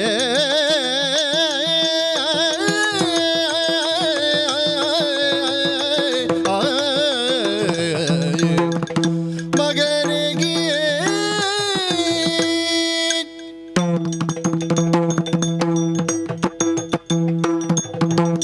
ಸುಯೋಧನ, ಅಜ್ಜ, ವಂದಿಸಿದೆ. ಎದ್ದೇಳು ಮಗು. ನಾನು ಬರುವುದೋ ಬೇಡವೋ ಅಂತ ಕಾಯುವುದು ಹೊರಗೆ ಬಾಗಿಲಿನಲ್ಲಿ. ನೀನು ಬರ್ತೀ ಎನ್ನುವಂತಹ ನಿರೀಕ್ಷೆಯಂತೂ ನನಗಿರಲಿಲ್ಲ ಮಗು. ಇನ್ನು ನೀವು ನಿದ್ರೆ ಮಾಡಿದರೆ, ಉಪದ್ರ ಆದರೆ? ನಿದ್ರೆ ಮಾಡಿದರೆ ಅಲ್ವಾ? ಹೌದೌದು, ನಿದ್ರೆ ಬಂದ್ರೆ ಅಲ್ವಾ ನಿದ್ರೆ ಮಾಡುವುದು? ನಿದ್ರೆ ಬರುವುದಿಲ್ವಾ ಅಜ್ಜ ಈಗ? ಏನು ಮಾಡೋಣ, ಹಾ, ನನ್ನಷ್ಟು ಆಯುಷ್ಯ ನಿನಗುಂಟೋ ಇಲ್ವಾ ಗೊತ್ತಿಲ್ಲ ಮಗು. ಹಾ. ಸ್ವಲ್ಪ ತಲೆ ಕೂದಲು ಬೆಳ್ಳಗಾಗಬೇಕು. ಮೊಮ್ಮಕ್ಕಳು ಆಟ ಆಡುವಂತಹ ಒಂದು ಆ ಪ್ರಾಯ ನಿನಗಾಗುವಾಗ ಅರ್ಥ ಆಗ್ತದೆ. ಆಗ ನಿನ್ನ ಮೊಮ್ಮಕ್ಕಳು ಕೇಳುವಾಗ. ನಿಮ್ಮಷ್ಟು ಆಯುಷ್ಯ ಎಲ್ಲ ಎಲ್ಲಿಂದ? ನಿಮ್ಮ ಹಾಗೆ ನನಗೆ ವರ ಉಂಟಾ? ಎಲ್ಲಿಯಾದರೂ ನೀವು ಹೀಗೆ ನನ್ನನ್ನು ಎತ್ತಿ ನೆತ್ತಿಯನ್ನು ಮುದ್ದಿಸಿ ಒಂದು ಆಯುಷ್ಯ ಹೆಚ್ಚಾಗಲಿ ಅಂತ ಹರಸಿದ್ರೆ ಸ್ವಲ್ಪ ಹೆಚ್ಚಾದೀತಪ್ಪ. ವರವೋ ಶಾಪವೋ? ಹಾಂ, ಸುಮ್ಮನೆ ನಾನು ನಿನಗೆ ವರ ಅಂತ ಹೇಳಿಕೊಂಡು ಅದು ಶಾಪ ಆಗುವುದು ಯಾಕೆ? ಹೌದಾ? ಏನು ಮಾಡೋಣ, ಅನುಭವ ಮಾಗೆ ಅನುಭವ ಆಯಿತು ಅಂತ ಆದರೆ ಆ ಪರಿಪಕ್ವಾವಸ್ಥೆಯಲ್ಲಿ ಅಂತಹ ಅನುಭವವೂ ಆಗ್ಲಿಕ್ಕಿಲ್ಲ ಅಂತ ಹೇಳುವುದಕ್ಕಿಲ್ಲ ಮಗು. ಹೌದೌದು, ನಮಗೆ ಸಿಹಿ ಇಲ್ಲದವರಿಗೆ ಕಾಣುತ್ತದೆ. ಹಾ, ಛೇ, ಅವ ಬಟ್ಟಲು ಪಾಯಸ ತಿನ್ನುವವ, ಹಾ, ಬಟ್ಟಲು ಪಾಯಸ ತಿನ್ನುವಷ್ಟು ಉಂಟು ಅವನ ಮನೆಯಲ್ಲಿ, ಅವು ತಿನ್ನುವುದಿಲ್ಲ ಅಂತ. ಅವನಿಗೆ ರೋಗ ಅಂತ ನಮಗೆ ಗೊತ್ತುಂಟಾ? ಅದೇ ಹೇಳಿದ್ದು, ಎಲ್ಲವೂ ವರವಾಗುವುದಿಲ್ಲ, ಕೆಲವೊಮ್ಮೆ ಶಾಪವೂ ಆಗುತ್ತದೆ. ಹಾಗಾಗಿ ನಿರೀಕ್ಷೆ ಎಲ್ಲವೂ ನಾವು ಊಹಿಸಿದಂತೆ ಆಗುತ್ತದೆ ಎನ್ನುವುದು ನಮ್ಮ ಭ್ರಮೆ ಮಗು. ಯಾವುದೇ ಅನುಭವ ಕೂಡ ಅವನವನ ಮನಸ್ಥಿತಿಗೆ ಸಂಬಂಧಿಸಿ. ಹಾಗಾಗಿಯೇ ನಿದ್ದೆ ಬಂದಿದೆಯೋ ಅಂತ ಕೇಳಿದರೆ ಖಂಡಿತವಾಗಿ ಇಲ್ಲ ಮಗು. ಹಾಗಾದ್ರೆ ಉಪದ್ರ ಆಗಲಿಲ್ಲ ನಿಮಗೆ? ಉಪದ್ರ ಆಗ್ಲಿಕ್ಕಿಲ್ಲ. ಇಡೀ ದಿವಸ ರಾತ್ರಿ ನಿದ್ದೆ ಕೆಟ್ಟರು ನನಗೆ ಈಗ ಅಭ್ಯಾಸ ಆಗಿದೆ. ಹಾಗಾಗಿ ನೀ ಬಂದೆ ಅಲ್ಲ, ಹೌದು, ಈ ಹೊತ್ತಿನಲ್ಲಿ ನಾನು ನಿದ್ರೆ ಕೆಟ್ಟದ್ದೂ ಸಾರ್ಥಕ ಆಯಿತು ಅಂತ ನಾ ಭಾವಿಸ್ತೇನೆ. ಯಾಕಂದ್ರೆ ನಿನ್ನ ಮುಖ ನೋಡಿದರೆ ಏನೋ ಒಂದು ಬಗೆಯ ತೃಪ್ತಿ ನನಗೆ ಈಗ. ಹೌದಂತೆ, ಅದು ಪ್ರಾಯ ಹೋದ ಹಾಗೆ ಹಾಗೆ ಅಂತೆ. ಹಾ ಮೊಮ್ಮಕ್ಕಳು ಬಂದು ನಿದ್ರೆ ಕೆಡಿಸಿದ್ರೆ ನಿದ್ರೆ ಹಾಳಾದ್ರೂ ಅದರಲ್ಲಿ ಒಂದು ಸಂತೃಪ್ತಿ ಉಂಟಂತೆ. ಛೇ, ಯಾವ ಅಜ್ಜಂದಿರಿಗಾದ್ರೂ ಮೊಮ್ಮಕ್ಕಳು ಹಾ. ತೊಡೆಯ ಮೇಲೆ ಕೂತು ಹ್ಮ್ ಎಂತಹ ಕಷ್ಟ ಸನ್ನಿವೇಶದಲ್ಲಾದ್ರೂ ಹಾ. 4 ಮಾತಾಡ್ತಾರೆ ಅಂತ ಆದ್ರೆ ಅದಕ್ಕಿಂತ ದೊಡ್ಡ ತೃಪ್ತಿ ಉಂಟೋ ಮಗು? ಹೌದೌದೌದು, ನನಗೂ ಕಾಣ್ತದೆ ನಿಮ್ಮನ್ನು ಯಾವಾಗಲೂ ಮಾತಾಡಿಸಬೇಕು ಅಂತ. ಹಾ. ರಾಜಕೀಯ ಅಜ್ಜ, ರಾಜಕೀಯ. ಛೇ, ಈಗ ನಿನ್ನ ಒಂದು ರಾಜಕೀಯದ ವ್ಯವಸ್ಥೆಗೆ ಒಗ್ಗಿಕೊಂಡಂತಹ ಬಗೆ ನೋಡಿದ್ರೆ ಹಾ. ನಿನಗೆ ಸಮಯ ಸಿಗುವುದೇ ಬಹಳ ಕಷ್ಟ ಅಂತ ನನಗೆ ಅರ್ಥ ಆಗ್ತದೆ. ಹೌದು, ನಾನೊಂದು 4 ಜನರಲ್ಲಿ ಮಾತಾಡುವಾಗಲೇ ತುಂಬಾ ಹೊತ್ತು ಹೋಗ್ತದೆ, ಮತ್ತೆ ನಿಮ್ಮಲ್ಲಿ ಯಾವಾಗ ಮಾತಾಡ. ಏನು ಮಾಡೋಣ, ನಮ್ಮ ಕಾಲದ ರಾಜಕೀಯಕ್ಕೂ ಈಗಿನ ರಾಜಕೀಯಕ್ಕೂ ತುಂಬಾ ತುಂಬಾ ವ್ಯತ್ಯಾಸ ಆಗಿ ಹೋಗಿದೆ ಈಗ ಮಗು. ಎಲ್ಲ ಸೇರ್ಪಡೆ ಆಗಿದೆ, ನೀವಿರುವಾಗ ಅಷ್ಟೆಲ್ಲ ಇರ್ಲಿಲ್ಲ. ಏನು ಮಾಡೋಣ, ಹಾ. ಹೊಸ ರಾಜಕೀಯದಲ್ಲಿ ಹಳಬರೆಲ್ಲ ಹ್ಮ್. ಸುಮ್ಮನೆ ಯಾಕೆ ಹೆಚ್ಚು ಹಸ್ತಕ್ಷೇಪ ಮಾಡುವುದು ಅಂತ ಈಗ ಎಲ್ಲ ನಿನ್ನ ತಲೆಗೆ ನಾವು ಬಿಟ್ಟು ಕೊಟ್ಟದ್ದಲ್ವ? ಅದೊಂದು ಅವಕಾಶ ಕೊಟ್ಟಿದ್ದೀರಿ. ಅಲ್ವೋ ಹೌದು. ಮಗು, ಓ, ಆ ವಿಷಯ ಹಾಗಿರ್ಲಿ. ಇರ್ಲಿ. ಆದಿ ಸೃಷ್ಟಿಯಳು ಉದಿಸಿದರು ದಕ್ಷಾದಿ ವಿಮಲ ನವಪ್ರಜೇಶ್ವರ ರಾಧರಂಬುಜ ಭವನ ಲೀಲಾ ಮಾತ್ರ ಸೂತ್ರದಲ್ಲಿ ಆ. ಆದ ನವರೊಳಗ ತ್ರಿಮುನಿ ಹಾ. ಬಳಿಕ ಆ ಮಹಾಮುನಿಪನದ್ದಾದಂತಹ ಅಕ್ಷಿಯಿಂದ ಪ್ರಪಂಚಕ್ಕೆ ಆಹ್ಲಾದಕರನಾಗಿ ಉದಿಸಿದವ ಹಾ. ನಮ್ಮ ಕುಲಕ್ಕೆ ಹಿರಿಯನಾದ ಆದಿ ಪುರುಷನಾದಂತಹ ಚಂದ್ರಮ. ಚಂದ್ರ ಚಂದ್ರ ಹೌದು. ಆಮೇಲೆ ಚಂದ್ರವಂಶ ಹೌದು ಅಂತಾದ್ರೂ ಈ ವಂಶ ಪ್ರಪಂಚವ್ಯಾಪಿ ಪ್ರಸಿದ್ಧಿಯನ್ನು ಪಡೆದದ್ದೇ ಹಾಗೆ ಅಂತ ಕೇಳಿದರೆ ಕುರುಕುಲ ಎನ್ನುವ ಹಾಗೆ. ಹೌದೌದು, ಒಬ್ಬ ಮಹಾತ್ಮ ಹುಟ್ಟಿ ಈ ವಂಶದ ಹೆಸರನ್ನು ಪರಿವರ್ತನೆ ಮಾಡುವಷ್ಟು ದೊಡ್ಡ ಧರ್ಮದ ಬೆಳೆಯನ್ನೇ ತೆಗೆಯುವುದಕ್ಕಾಗಿ ಕುರುಕ್ಷೇತ್ರ ಅಂತ ಹೇಳುವಂತಹ ಪವಿತ್ರವಾದಂತಹ ಒಂದು ದಿವ್ಯ ಸಾನ್ನಿಧ್ಯವನ್ನೇ ನಿರ್ಮಾಣ ಮಾಡಿದಂತಹ ಮಹಾಪುರುಷ. ಹೌದಪ್ಪ. ಆ ವಂಶದಲ್ಲಿ ಹುಟ್ಟಿದವರೆಲ್ಲ ಹಾ. ಒಂದರ್ಥದಲ್ಲಿ ಕುರುವಂಶೀಯರೇ. ಹೌದೌದು. ಹಾಗೆಂದು ಅನ್ವರ್ಥವಾಗಿ ಕೌರವ ಎನ್ನುವ ಹಾಗೆ ಹಾ. ನಿನ್ನನ್ನು ನಾವೆಲ್ಲರೂ ಕೂಡ ಗುರುತಿಸಿದ್ದೇವೆ ಅಂತ ಕೇಳಿದರೆ ಹಾ. ಈ ಕುರುಕುಲಕ್ಕೆ ಅನ್ವಯವಾಗಿ ಹಾ. ತಿಲಕಪ್ರಾಯನಾಗಿ ನೀನು ಗೋಚರಿಸಬೇಕು ಎನ್ನುವಂತಹ ಒಂದು ಆಶಯ ಮಗುವುದು. ಹಾಗಾಗಿ ನಿನ್ನನ್ನು ಸಂಬೋಧಿಸುವಾಗ ಕುರುಕುಲ ಅನ್ವಯ ತಿಲಕ ಅಂತ ನಾನು ಸಂಬೋಧಿಸಿದ್ದು. ನೀವು ಕುರುಕುಲ ಅನ್ವಯ ತಿಲಕ ಅಂತ ನನಗೆ ಹೇಳುದಾ? ಹೌದಪ್ಪ. ಈಗ ಊರಿನವರು ಹೇಳಿ ಹಾ ನನಗೆ ಅದನ್ನು ಕೇಳುವಾಗ ಒಂದು ಹೆಮ್ಮೆ ಆಗ್ತದೆ. ಹಾ ನೀವು ಹೇಳುವಾಗ ಮುಜುಗರ ಆಗುದು ನನಗೆ. ನನಗೆ ಯಾಕೆ ಅದನ್ನು ನಿನಗೆ ಹೇಳುವಾಗ ಸಮಾಧಾನ ಆಗುದು. ನೀವೊಂದು ವಿಶ್ವ ಪ್ರಶಸ್ತಿ ಪಡೆದವರು, ರಾಜ್ಯ ಪ್ರಶಸ್ತಿ ಪಡೆದವರನ್ನು ಅಭಿನಂದನೆ ಮಾಡಿದ ಹಾಗೆ ನಾನು ಮೊನ್ನೆ ಹುಟ್ಟಿದವರನ್ನು ಎಷ್ಟೋ ಸಮಯದ ಹಿಂದೆ ಹುಟ್ಟಿದ ಕುರುಕುಲ ಅನ್ವಯ ತಿಲಕರಾದ ನೀವು ಬಂದು ನೀನು ಮಗನೇ ಕುರುಕುಲ ಅನ್ವಯ ತಿಲಕ ಅಂತ ಹೇಳುವಾಗ ಮುಜುಗರ ಆಗದೆ ಈ ಇದ್ದಿಲ್ಲ. ದೊಡ್ಡ ದೊಡ್ಡ ಪ್ರಶಸ್ತಿ ಪತ್ರ ಹಿಡ್ಕೊಂಡವರು ತಮ್ಮ ಪ್ರಶಸ್ತಿ ಪತ್ರವನ್ನು ತಾವು ಎತ್ತರಕ್ಕೆ ಹಿಡ್ಕೊಂಡು ಅವ ತಿರುಗಾಡಿದ್ರೆ ಅವ ದೊಡ್ಡಸ್ತಿಕೆ ಅಂತ ಹೇಳಲಿಕ್ಕಿಲ್ಲ, ಅವ ದೊಡ್ಡವಾಗುವುದಿಲ್ಲ. ಇಲ್ಲ ಇಲ್ಲ ಇಲ್ಲ, ಮುಂದೆ ಬರಬೇಕಾದವರನ್ನು ಗುರುತಿಸಿ ಹಾ ಈ ಪ್ರಶಸ್ತಿ ನಿನಗೆ ಅಂತ ಹೇಳುವಾಗ ಹಾ. ಅದರಲ್ಲಿಯೂ ಅಜ್ಜ ಮೊಮ್ಮಗನಿಗೆ ಕೊಟ್ರೆ ಅದು ಯಾರಿಗೆ ಮಗು ಸೇರುವುದು? ಅದು ಮನೆಗೆ. ನನಗೆ ಅಲ್ವಾ? ಹೌದೌದು, ಮನೆಗೆ. ನಿನಗೆ ಅಂತ ತಿಳ್ಕೊಳ್ಬೇಡ, ಈ ಪ್ರಶಸ್ತಿ ನನಗೆ ಅಂತ ಇಟ್ಟುಕೋಬೇಕು ಸಾರಿ ಮಗು. ನೀವೊಂದು ಒಂದು ಒಂದು ತಿಲಕ ಒಂದೇ ಇದ್ದ ಹಾಗೆ ಒಂದು ಆಶೀರ್ವಾದ ಮಾಡಿದ್ರೆ ಅದು ಬಹಳ ಸಂತೋಷ ಮಗು. ಈ ಆಶೀರ್ವಾದ ಎನ್ನುವುದು ಯಾವತ್ತೂ ಇರುತ್ತದೆ. ಹೌದು. ಈ ಕಾಲಕ್ಕೆ ನಿನ್ನನ್ನು ಈ ಸ್ಥಿತಿಯಲ್ಲಿ ಕಾಣುವಾಗ ಮಾತ್ರ ನನಗೆ ಆಶ್ಚರ್ಯ. ಯಾಕಂದ್ರೆ ಈಗಿನ ರಾಜಕೀಯದ ವ್ಯವಸ್ಥೆಯಲ್ಲಿ ನಿನ್ನದಾದಂತಹ ಅಸ್ತಿತ್ವವನ್ನು ನೀನು ಕಾಣಿಸಿಕೊಂಡಂತಹ ಬಗೆ ಹೇಗೆ? ಒಬ್ಬನಾಗಿ ನೀನು ಬರ್ಲಿಕ್ಕಿಲ್ಲ. ಸಿತಛತ್ರದ ತಂಪಿನಲ್ಲಿ ಬಪ್ಪಾಪುತ ನೀನು, ದಂತಿಯಿಂದಲೇ ಏರಿ ಆ ಮೂಲಕವಾಗಿ ಓಲಗ ಚಾವಡಿಯನ್ನು ಪ್ರವೇಶ ಮಾಡುವವ ನೀನು. ಏನೇ ಇಲ್ಲದೆ ಇದ್ರು ಇದು ಓಲಗ ಚಾವಡಿಯಲ್ಲ, ನನ್ನ ಮನೆ. ಈ ಕಾಲಕ್ಕೆ ಬರ್ತಿ ಅಂತಾದ್ರು ಒಟ್ಟಿನಲ್ಲಿ ಒಂದಷ್ಟು ಜನರನ್ನು ಸೇರಿಸಿಕೊಂಡೇ ಬರ್ತಿ ಹೊರತು ನೀನು ಒಬ್ಬನೇ ಬರುವುದು ಬಹಳ ವಿರಳ. ಚಕ್ರವರ್ತಿಯಾಗಿ ಬಂದದ್ದಲ್ಲ ಒಂದು. ಇನ್ನೊಂದು, ಈಗ ಅಂಗರಕ್ಷಕರು ಮತ್ತೊಬ್ಬರು ಉಳಿದವರ ಕಡೆಗೆ ಹೋಗುವಾಗ ಆದ್ರೆ ಬೇಕು, ಅಜ್ಜನಾದ ನಿಮ್ಮ ಬಳಿಗೆ ಬೇಡ. ಮತ್ತೊಂದು ನಿಮ್ಮಿಂದ ರಕ್ಷಣೆ ಮಾಡ್ಲಿಕ್ಕೆ ಯಾವ ಅಂಗರಕ್ಷಕ ಅಲ್ಲ, ನೀವೇ ಹಸ್ತಿನಾವತಿ ಅಂಗರಕ್ಷಕ. ಎಲ್ಲ ಹೌದು ಮಗು, ಆದ್ರೆ ಯಾವತ್ತು ನೀ ಬೇಡ ಅಂತ ಹೇಳಿದ್ರು ನಿನ್ನ ಒಟ್ಟಿಗೆ ಇದ್ದವರು ನಿನ್ನನ್ನು ಬಿಡ್ತಾರೋ? ಅದು ಬಿಡುದಿಲ್ಲ. ಹಾಗಾಗಿ ಆಶ್ಚರ್ಯ ಆದದ್ದು ನಿನಗೆ ಬೇಡ ಅಂತ ಇದ್ರು ಅವರು ಇವತ್ತಿಲ್ಲಲ್ಲ. ನಾನು ಹೇಳಿಯೇ ಬಂದದ್ದು, ನಾನು ಒಬ್ಬನೇ ಹೋಗುತ್ತೇನೆ. ಅಜ್ಜನಲ್ಲಿ ಒಬ್ಬನೇ ಮಾತಾಡೋದು ತುಂಬಾ ಸಮಯ ನನಗೆ ಬೇಸರ ಆಗುದು. ಅಜ್ಜ, ನೀವೀಗ ನನ್ನನ್ನು ಹತ್ತಿರ ಕುಳಿತುಕೊಳ್ಳಿಸಿದ್ರಲ್ಲ, ಒಂದು ಸಮಾಧಾನ ಆಯ್ತು. ಸಭೆಯಲ್ಲಿ ಯಾವಾಗ್ಲೂ ನನಗೆ ಮುಜುಗರ ಆಗುದು, ನಾನು ಮೇಲೆ ಕುಳಿತುಕೊಳ್ಳುದು, ನೀವು ಕೆಳಗೆ ಕುಳಿತುಕೊಳ್ಳುದು. ಹೌದಾ? ನಿನಗೂ ಹಾಗೆ ಆಗ್ತದ? ಮತ್ತೆ ಆಗದೆ ಹೇಳಲಿಕ್ಕೆ ಆಗ್ತದೆ ಸಭೆಯಲ್ಲಿ? ಹಾಗೆ. ಹೌದೌದು. ಸಭೆಯಲ್ಲಿ ನಾನು ನನ್ನ ಅಪ್ಪನ ಪಕ್ಕದಲ್ಲಿ ಕುಳಿತುಕೊಳ್ಳುದು, ನೀವು ದೂರದಲ್ಲಿ ಕುಳಿತುಕೊಳ್ಳುದು. ನಾವು ಎಲ್ಲರೂ ಇರುವಾಗ ನಿಮ್ಮನ್ನು ಅಜ್ಜ ಅಂತ ಹೇಳಿ ಮೇಲೆ ಕುಳಿತುಕೊಳ್ಳಿಕ್ಕೆ ಆಗ್ತದೆ, ನೀವೇ ಬಿಟ್ಟು ಕೊಟ್ಟವರು. ಹಾಗಾಗಿ ನನಗೆ ಒಮ್ಮೆ ಆದರೂ ನಿಮ್ಮ ಒಟ್ಟಿಗೆ ಕುಳಿತುಕೊಂಡು, ನಿಮ್ಮ ತೊಡೆ ಸೋಂಕಿನಲ್ಲಿ ಕುಳಿತುಕೊಂಡು, ನಿಮ್ಮ 4 ಮಾತು ಕೇಳಿ, ನಿಮ್ಮಿಂದ ಒಂದು ನನ್ನ ನೆತ್ತಿಯನ್ನು ಆಗ್ರಾಣಿಸಿಕೊಂಡು ಒಂದು ಬಲ ಬಂದ ಹಾಗೆ ಆದ್ರೆ ಒಂದು ಚೈತನ್ಯ ಬರ್ತದೆ ಅಂತ ಮಗು, ಯೋಚಿಸಿ ಇಲ್ಲಿವರೆಗೆ ಬಂದದ್ದು ನಾನು. ಮಗು ಓ. ಮತ್ತೆ ನನ್ನ ಜೀವನದ ಅನುಭವದ ಪಾಠ ಯಾವುದು ಗೊತ್ತು? ಯಾವುದು? 4 ಜನ ಸೇರಿಕೊಂಡು ನೀ ದೊಡ್ಡ ಜನ ಅಂತ ಹೇಳಿದ್ರೆ ಮಾತ್ರ ಹಾ. ಅವನ ವ್ಯಕ್ತಿತ್ವ ಒಪ್ಪಿತಾಗುವುದು ಹೊರತು ಹಾ. ಮತ್ತು ನಾವೇ ದೊಡ್ಡ ಜನ ಅಂತ ಹೇಳಿಕೊಂಡು ಹಾ. ಎತ್ತರದ ಪೀಠ ಇರುವುದು ಹಾ. ಇದೆಲ್ಲ ಎಷ್ಟು ಸಮ್ಮತ ಆಗ್ತದೆ? ಆ ಮಟ್ಟಕ್ಕೆ ಹಾ. ನಮ್ಮಿಂದ ಅನುಮೋದನೆಗೊಂಡು ನಮ್ಮದ್ದಾದಂತಹ ಈ ಒಂದು ಹಸ್ತಿನಾವತಿಯಲ್ಲಿ ಹಾ. ನಿನ್ನನ್ನು ನಾವೇ ಬೆಳೆಸಿದವರು ಮಗು. ಹೌದೌದು. ಹಾಗಂತ ಅದಲ್ಲ ವಿಷಯ. ಹ್ಮ್. ಏನು ಹೀಗೆ ಒಬ್ಬನೇ ಬಂದಿ, ಹ್ಮ್. ಅದೂ ಈ ಒಂದು ಮಧ್ಯರಾತ್ರಿಯ ಕಾಲದಲ್ಲಿ ಹೌದೌದು. ಕಾರಣ ಇಲ್ಲದೆ ನೀನು ಬರ್ಲಿಕ್ಕಿಲ್ಲ. ಈ ಊಹೆಯನ್ನೆಲ್ಲ ಇಟ್ಟುಕೊಂಡು ಏನು ಮಗು, ಯಾಕೆ ಬಂದೆ, ಏನು ವಿಷಯ? ಹ. ನಾನು ಈಗ ಹುಟ್ಟಿ ಎಷ್ಟು ವರ್ಷ ಆಯಿತೋ ಹ.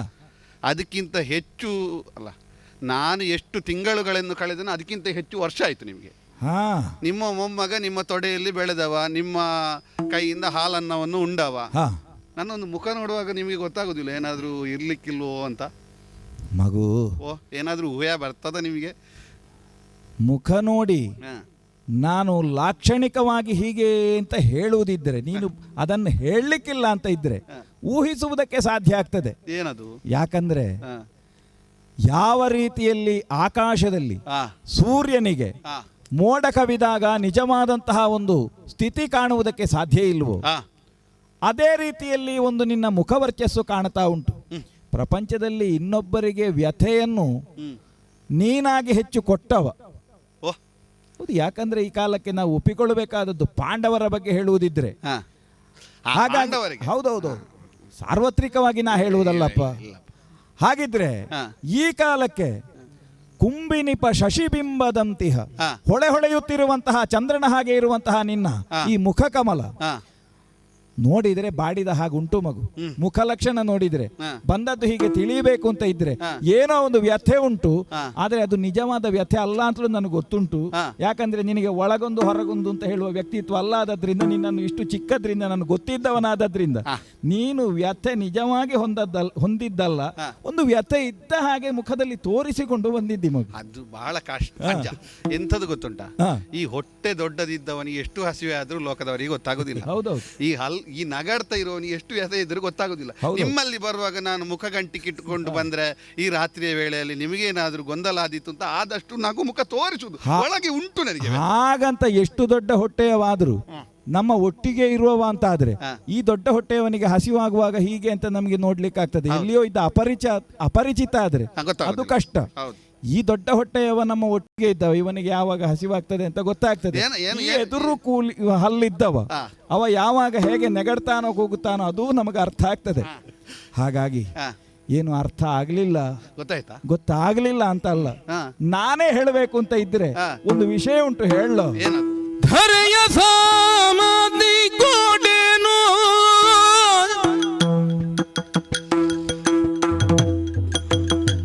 ಸಂಗರ ವಿರಚಿಸುವೇನೆಂದೆನು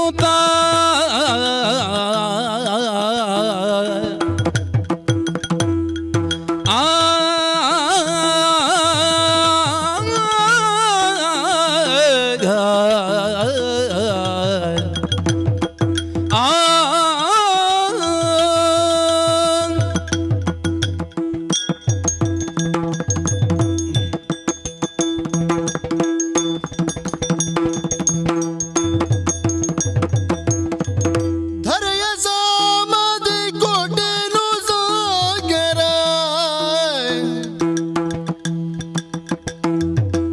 ವಿರಚಿಸುವೆ ಎಲ್ದೇನು ಸಂಗರ, ವಿರಚಿಸುವೆ ಎಲ್ದೇನು ಚಿನ್ಮಯ ಗರುಹಿ ಕಳುಹಿದೆ ನೀನು,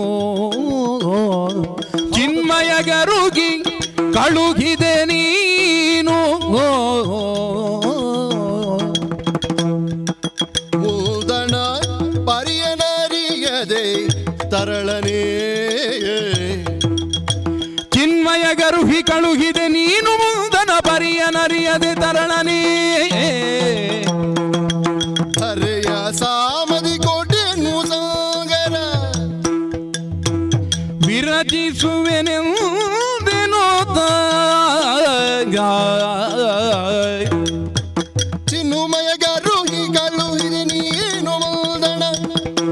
ಸಂಗರವಿರಚಿಸುವೆ ತರಳನೆಯೇ ತರಳ ಆ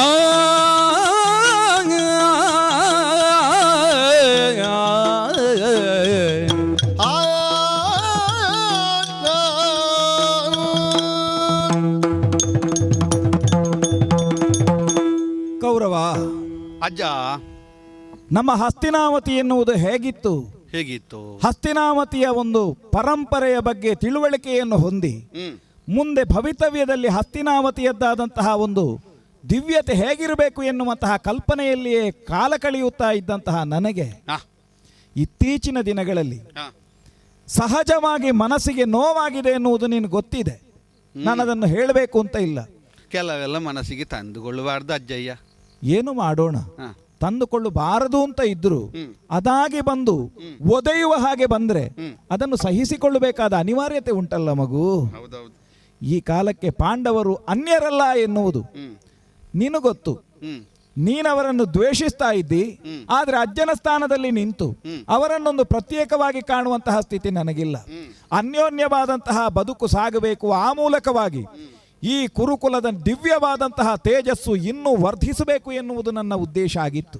ಆದರೆ ಯಾವ ಕಾರಣಕ್ಕೂ ಒಟ್ಟಿಗೆ ನಾವು ಬದುಕುವುದಕ್ಕೆ ಸಾಧ್ಯವೇ ಇಲ್ಲ ಅಂತ ಹೇಳುವ ಪರಿಸ್ಥಿತಿಯಲ್ಲಿ ಅವರಿಗೊಂದು ಪ್ರತ್ಯೇಕ ವ್ಯವಸ್ಥೆಯನ್ನು ನಾವು ಮಾಡಿಕೊಟ್ಟಂತಹ ಕಾಲಕ್ಕೆ ಅಲ್ಲಿಂದಲೂ ಅವರನ್ನು ಒಂದು ಬಗೆಯಿಂದ ನೆಮ್ಮದಿಯಲ್ಲಿರುವುದಕ್ಕೆ ನೀ ಬಿಡದೆ ಅವರ ರಾಜ್ಯವನ್ನು ನೀ ಕಸಿದು, ಈಗ ನೀವು ಹೀಗೆಲ್ಲ ಹೇಳುವುದಾ? ಮತ್ತೆ ನೇರ ನಾವು ಹೇಳುವುದರಲ್ಲಿ ಏನು ವ್ಯತ್ಯಾಸ ಮಾಡಲಿಕ್ಕಿಲ್ಲ. ಈಗ ಕಸಿಯುವುದ ನಾನು? ಅದು ಕಸಿದ ಹಾಗೆ ಆಗಿದೆ ಈ ಕಾಲಕ್ಕೆ. ಅವರಿಗೆ ಅದನ್ನು ಕೊಡಬೇಕು. ಅವರ ದ್ಯೂತಪಣ ಏನುಂಟೋ ಅದಕ್ಕೆ ಅದನ್ನು ಪರಿಪೂರ್ಣವಾಗಿ ಮುಗಿಸಿ ಈ ಕಾಲಕ್ಕೆ ಬಂದಂತಹ ಹೊತ್ತಿಗೆ ಪ್ರಕರಣವನ್ನು ಮತ್ತೊಮ್ಮೆ ನಾನು ವಿಸ್ತಾರವಾಗಿ ವಿವರಿಸುವುದಕ್ಕೆ ಹೋಗುವುದಿಲ್ಲ. ಅಯ್ಯೋ, ಇದರ 3 ಪಟ್ಟು ಮೊನ್ನೆ ಕೃಷ್ಣ ಸಂಧಾನದಲ್ಲಿ ಅದೇ ಹೇಳಿದ್ದು. ಅದನ್ನೇ ಮಾತು ಮಾತು ಮಾತು ಆಡಿ ಆಡಿ ಆಡಿ ಸುಮ್ಮನೆ ಚರ್ವಿತ ಚರ್ವಣ ಮಾಡುವುದಕ್ಕಿಂತ ನೇರವಾಗಿ ಸಾರದತ್ತ ನಾವು ಬೊಟ್ಟು ಮಾಡುವುದು ಹೌದು ಅಂತ ಆದ್ರೆ ಸಾಮದಿ ನಾನು ಧರೆಯನ್ನು ಕೊಡುವುದಿಲ್ಲ ಅಂತ ಹೇಳುವ ನಿನ್ನ ಹಠ ಇದೆ ನೋಡು. ಹೌದು. ಇದು ಯಾಕೆ ಅಂತ ನಾ ಕೇಳುವುದು. ಕೃಷ್ಣನಲ್ಲಿ ಸಂಗ್ರಾಮಕ್ಕಾಗಿ ದುರವೀಳ್ಯವನ್ನು ಕೊಟ್ಟು ಆ ಮೂಲಕವಾಗಿ ಘೋರವಾದಂತಹ ವಿಪತ್ತನ್ನು ನೀನಾಗಿಯೇ ತಂದುಕೊಳ್ಳುತ್ತಿ ಅಂತ ಆದರೆ ಈ ಕಾಲಕ್ಕೆ ನಾನು ನಿದ್ದೆ ಮಾಡದೇ ಇರುವಂತಹ ಸ್ಥಿತಿ ಈ ಚಿಂತೆಯ ಕಾರಣ ಮಗು. ಹಾಗಾಗಿ ಹೇಳ್ತೇನೆ, ತಂದುಕೊಳ್ಳಬೇಡಿ ಮನಸ್ಸಿಗೆ ಅಂತ ನೀನು ಹೇಳಿದರು. ಅಜ್ಜನಾಗಿ ನಾನು ತಂದುಕೊಳ್ಳದೆ ಉಳಿಯುವುದಕ್ಕೆ ಹೇಗೆ ಸಾಧ್ಯವಾಗುತ್ತದೆ? ಹಾಗಾಗಿ ಕೃಷ್ಣನ ಹತ್ರ ಹೇಳಿದಂತಹ ಮಾತು ಎನ್ನುವುದು, ಮುಂದೆ ಬರುವಂತಹ ಘೋರವಾದ ಯುದ್ಧದ ಸನ್ನಿವೇಶ ಎನ್ನುವುದು, ನಿಮ್ಮೊಳಗೆ ಕಾದಾಡುವಂತಹ ಪರಿಸ್ಥಿತಿಯ ಚಿತ್ರಣ ನಿಜವಾಗಿಯೂ ನನಗೆ ಹಿತವಾಗಲಿಲ್ಲ ಮಗು. ಧರೆಯ ಸಾಮದಿ ಕೊಡೆನು ಎನ್ನುತ್ತ ನೀ ಚಿನುಮಯಗೆ ಅರುಹಿ ಕಳುಹಿದೆ ಅಂತ ಆದರೆ ಮುಂದೆ ಆ ಕೃಷ್ಣ ಅವ ಪಾಂಡವ ಪಕ್ಷೀಯನಾಗಿ ಅವರ ಜೊತೆಯಲ್ಲಿದ್ದುಕೊಂಡು ಆ ನಡೆಯಬಹುದಾದಂತಹ ಯುದ್ಧದ ಚಿತ್ರಣ ನನ್ನನ್ನು ಖಾಸಿಗೊಳಿಸಿದೆ ಮಗು. ಹಾಗಾಗಿ ಹೇಳ್ತೇನೆ, ಯಾಕೆ ಹೀಗೆಲ್ಲ ಮಾಡುತ್ತಿ? ಇದೆಲ್ಲ ಬೇಕೋ ಅಂತ ನನ್ನ ಪ್ರಶ್ನೆ ಮಗು. ಅಜ್ಜ, ಈಗ ನಿಮಗೆ ಹಿತ ಆಗಲಿಲ್ಲ ಎನ್ನುವುದು ನಿಮ್ಮ ಮನಸ್ಸಿನ ಭಾವನೆಯನ್ನು ನೀವು ಹೇಳುವುದು. ಕೆಲವಾರು ವರ್ಷಗಳಿಂದ ಈ ಚಂದ್ರವಂಶದ ಪರಂಪರೆಯನ್ನು ಕಂಡು ಹರಿಯುವ ನೀರಿನ ಹಾಗೆ ಚಂದ್ರವಂಶದ ಪರಂಪರೆ ಹರಿತಾ ಉಂಟು. ಹೌದು. ಮಧ್ಯೆ ನೀವೊಂದು ಬಂಡೆಕಲ್ಲಿನ ಹಾಗೆ ನಿಂತಿದ್ದೀರಿ. ಚಂದ್ರವಂಶದ ಜಲರಾಶಿ ಎಡೆವರಿತಂತಹ ಕಾಲಕ್ಕೂ ಒಂದು ಪರಿಮಾರ್ಜನೆ ಆಗಿದೆ. ಅದು ಮತ್ತೆ ಮುಂದುವರೆದಿದೆ, ನಿಲ್ಲಿಲ್ಲ ಅಲ್ವೇ? ನೀವು ತುಂಬಾ ವರ್ಷಗಳಿಂದ ಹಲವಾರು ತಲೆಮಾರುಗಳಿಂದ ಇದ್ದೀರಿ. ಆದರೂ ನಿಮ್ಮ ಮನಸ್ಥಿತಿ ಮೊದಲಿನ ಹಾಗೆ ಒಳ್ಳೇದು ಇರಬೇಕು ಅಂತ. ಹೌದು. ನಾವು ಈಗ ಹುಟ್ಟಿದ ಯುವಕರು ನಮಗೆ ಆ ಮೊದಲಿನ ನಿಮ್ಮ ಸ್ಥಿತಿಯಲ್ಲಿ ಇರುವುದಕ್ಕಾಗುವುದಿಲ್ಲ ಅಂತ ಕಂಡುಕೊಂಡಾಗಿದೆ. ಈಗ ನೀವೇ ಹೇಳಿದ ಹಾಗೆ ಮೊದಲು ಹೇಳಿದ ಚರ್ವಿತ ಚರ್ವಣೆ ಯಾಕೆ ಸುಮ್ಮನೆ? ಕೃಷ್ಣ ಸಂಧಾನದ ವಿಷಯ ಮಾತಾಡ್ಲಿಕ್ಕಿಲ್ಲ, ದೂರವೀಳ್ಯ ಕೊಟ್ಟಾಗಿದೆ. ಇನ್ನು ಮುಂದಿನದು ಹರಿಯೊಳು ದೂರವೆಂದೇನು ಹರಿಯೊಳು ದೂರವೆಂದೇನು ತಲೆ ಕಳುಹಿದೆ ಮರುಕದಿ ಪಾಂಡವರ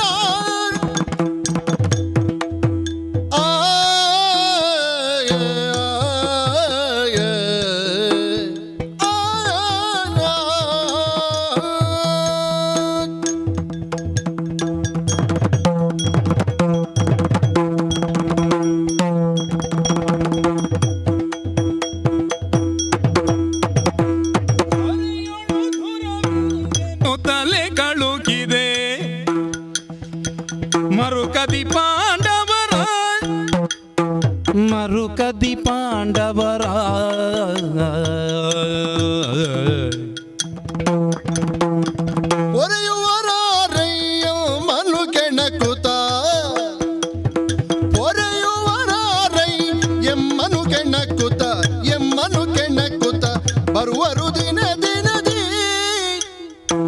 ಪೊರೆಯುವರಾರಯ್ಯಮ್ಮನು ಕೆಣಕುತ ಬರುವರು ದಿನ ದಿನದಿ. ಹರಿಯುಳಿದು ರವಿಲ್ದೆನ್ನು ತಲೆ ಕಳುಹಿದೆ ಮರುಕದಿ ಪಾಂಡವರ ಒರೆಯುವರಾರೆಯೋ ಮನು ಕೆಣಕುತ ಬರುವರು ದಿನ ದಿನದಿ. ಬರುವರು ದಿನ ದಿನದಿ.